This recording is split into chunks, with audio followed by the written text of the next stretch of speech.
Sometimes things aren't worth commenting on, but I'm getting a little bit of tired feeling behind people stating certain things about the black fighter that I feel like sometimes I just have to say something. Such is the case where recently it was revealed that former trainer of the year, Eddie Reynoso, was able to go on a broadcast and express his sentiments regarding facing black fighters and the limitations that they have when facing them. And though it was his opinion and his feeling, it was disrespectful what he suggested.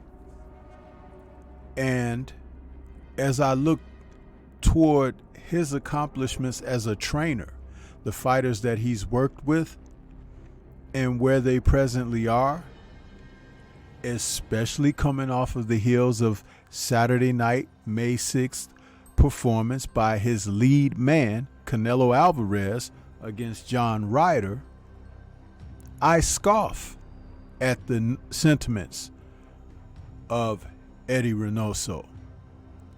So here, I will offer up my thoughts about what he had to say.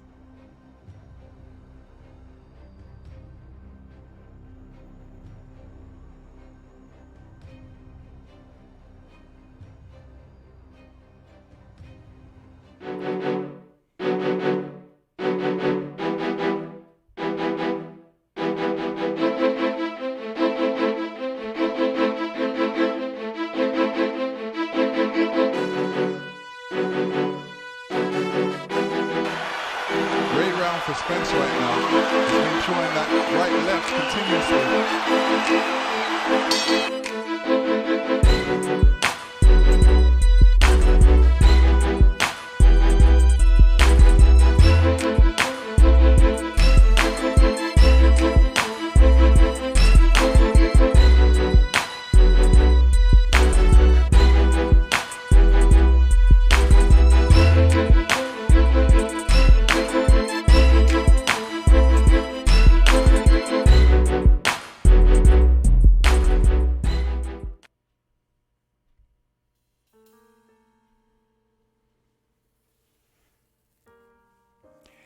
In my years, it has often been heard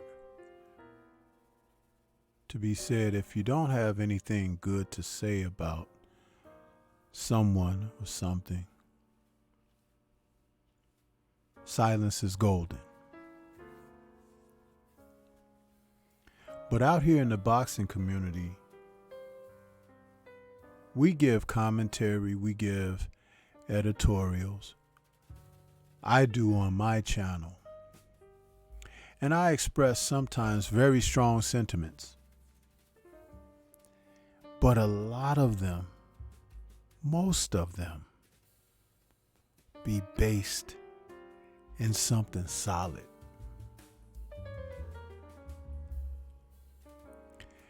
And though my content is offered up to the masses, including subtitles, I make certain that I put subtitles in on it. I never try to purposely slam a nation of people. I'm respectful for fighters that get in the ring and entertain us in the sport that we profess to love so much. Sometimes my critiques can be hard or harsh, but I have to say, I'm growing ever so tired of these people who are not necessarily aligned with the black fighter. And when I say that, it's merely based on sentiments that they share.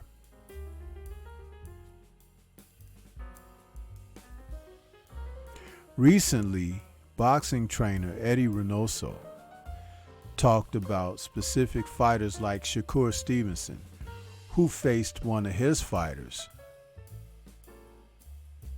and defeated him quite handily. The sentiments expressed are that the black fighters just kind of pity-pat, jab, and move, or in his words, run away.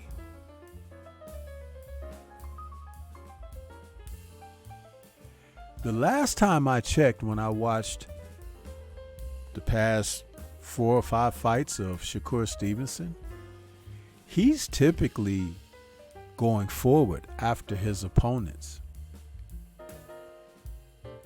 But this is something that is not simply shared by Reynoso. He's just the most recent, having said disparaging remarks about a black fighter because his fighters have dropped decisions, ironically, against some black fighters. So, is it sour grapes? Frustration? Animosity?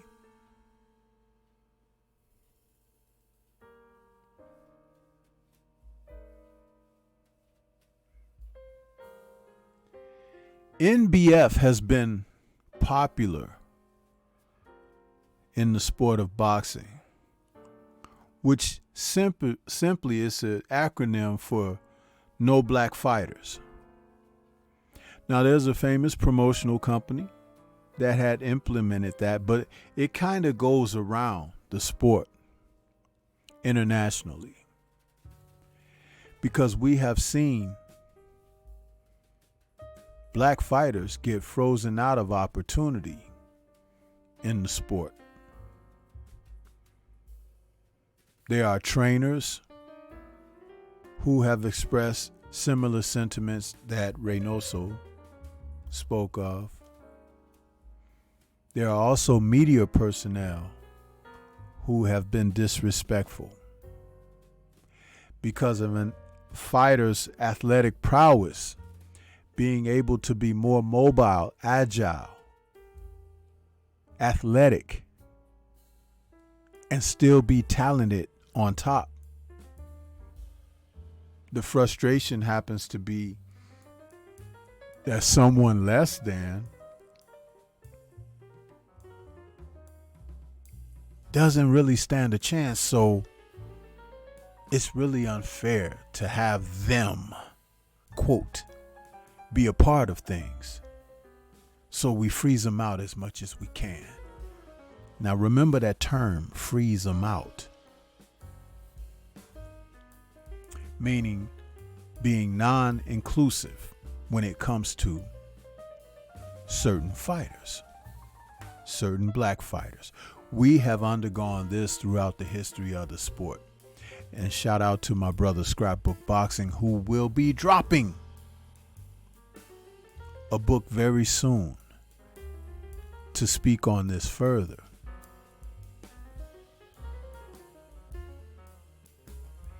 But for trainers, writers, promoters who share the same sentiments as Reynoso, I pose a question to you. If who you support happens to be on the losing end to some of these sometimes more athletic, more talented, more mobile and agile fighters, how do you combat that outside of excluding them dismissing them, not allowing them to be a part of promotions, big fights.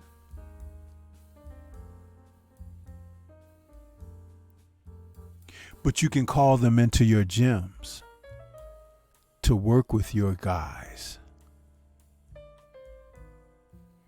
to get a simple feel of things, but they can't fight your guys under the lights.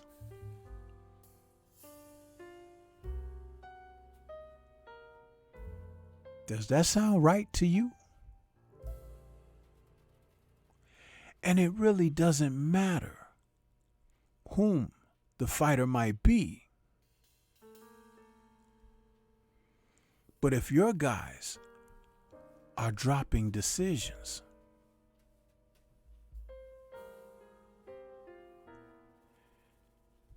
shouldn't you be working on how to make them better as far as being able to compete, being able to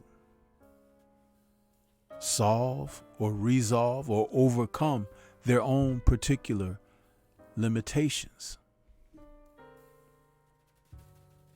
Is it something in your teaching that is lacking more than those you want to dismiss or exclude? See, it's like when a fighter faces a southpaw. The old trainers and fighters used to not like to face the southpaws because they felt like they did everything backwards and it was odd. It was not natural. So they just wouldn't fight them. Southpaw fighters at one time had very hard time getting matches. Most who were southpaw in the old days would be converted into orthodox, meaning that their jab hand, the left, would still be their strongest hand, but now that it was out front. But in order to be a complete fighter, you have to be able to defeat all styles, all kinds of styles. And as a trainer and coach, a mentor, it is incumbent upon you to be able to peel the layers back of the onion and allow your charges to learn something new. You teach them how to beat styles, not an individual or a class of people, a nation.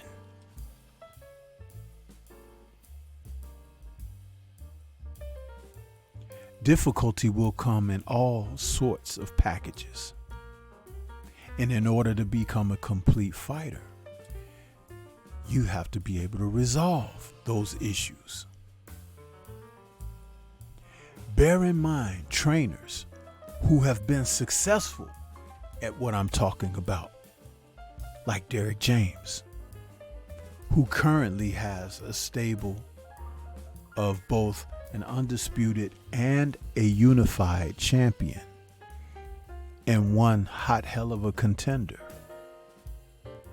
And though within that stable, the three men who are so successful at this time,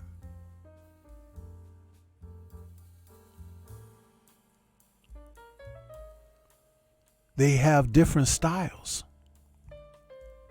They're different fighters. The one thing they have in common is success out of the gym of Mr. James, Coach James. From the ground up is what we're seeing, the success in this. To counter the point that Mr. Reynoso suggested, then there are others who have been hired for their knowledge, their teaching, such as James Buddy McGirt. And I give these examples because there are so many, far too many, to list in this video. But the example be that these men have had success. James Buddy McGirt worked with Sergey Kovalev.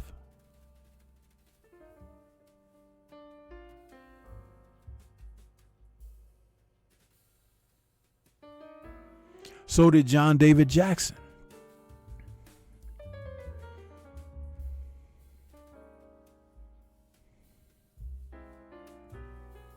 Where am I going with this? Reynoso says that this is all the black fighters do. It's all they have to offer. But then you have Ronnie Shields, who has worked with successful fighters like Thomas Adamek. Huh? Is this further proof of fighters being able to believe in a coach and a mentor who can polish their skills, make them better?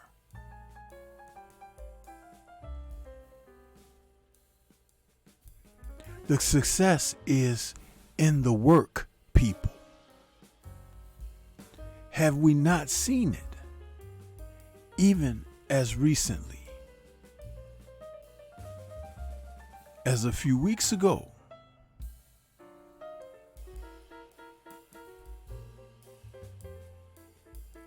Coach Calvin Ford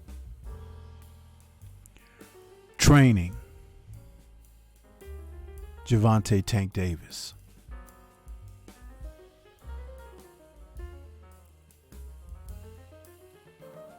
All of these fighters and coaches and trainers that I'm mentioning can dispel what Mr. Reynoso and some of these media writers,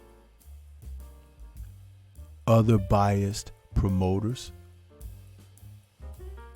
and trainers who may share similar sentiments, because they can't teach their charges how to be more complete.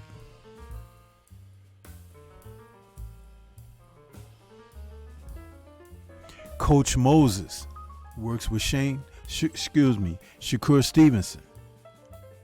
For some reason, I like to call Shakur Shane. Maybe there's something there, a connection that he reminds me. But he's one of the latest young fighters who's coming on like gangbusters in the sport and can't be denied the talent that he has.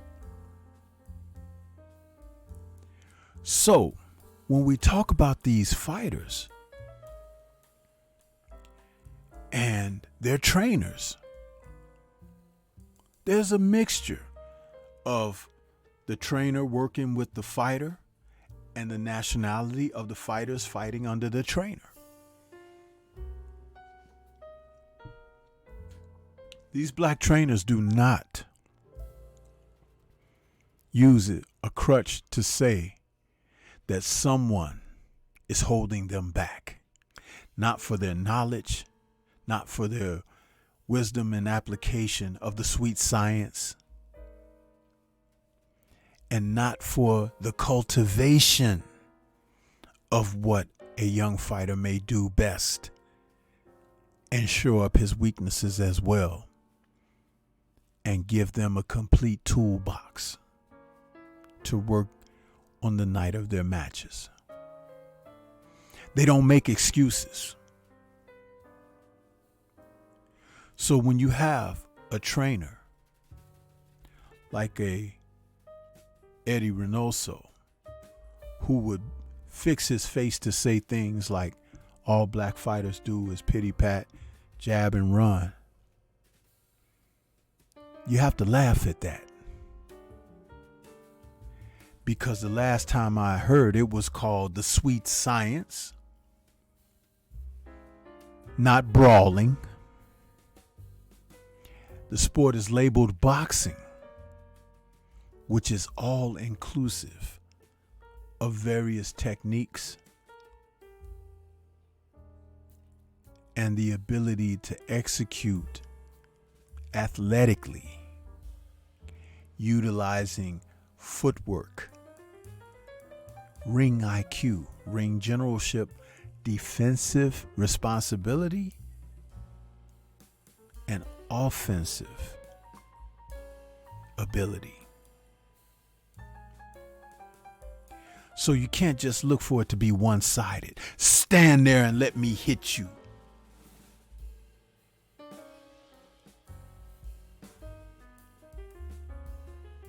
If your guys can't defeat the fighters that they're facing, Eddie Reynoso, maybe it's not your guys fighting against the blacks. Maybe it's your lack of teaching of who your fighters are facing. Maybe your fighters aren't seasoned enough to deal with what the other sages have to offer their fighters. And maybe the real exclusion should be you and your philosophies and principles, because they're not working. Neither is your sentiment, which is biased, bigoted, and prejudiced. You go on a show where they only speak in Spanish and think that no one would know, or it wouldn't get out like it has, what you've expressed. But I can guarantee you one thing, Mr. Reynoso, that going forward, as a result of the revelations, you can rest assured that each and every time that one of your fighters steps in the ring against one of these fighters or these trainers' charges, you will be taken to task, because it has always been a notion of the black that you got to be twice as good. And it doesn't matter the hood, who you're facing up against, because the back has always been against the wall, and there's nothing else to do but to come out swinging. And maybe, just maybe, when the shot lands, it'll be on the chin of one of yours. This is Stormy B-Man. Shout out to the mighty LDBC and Liberated Perspective, a third eye view of the world. For more content such as this, please like, comment, subscribe, and share. The sentiments expressed by Reynoso are trash, just like a lot of the dope cheats from his camps. Peace to everyone out there. And everyone, please remain safe.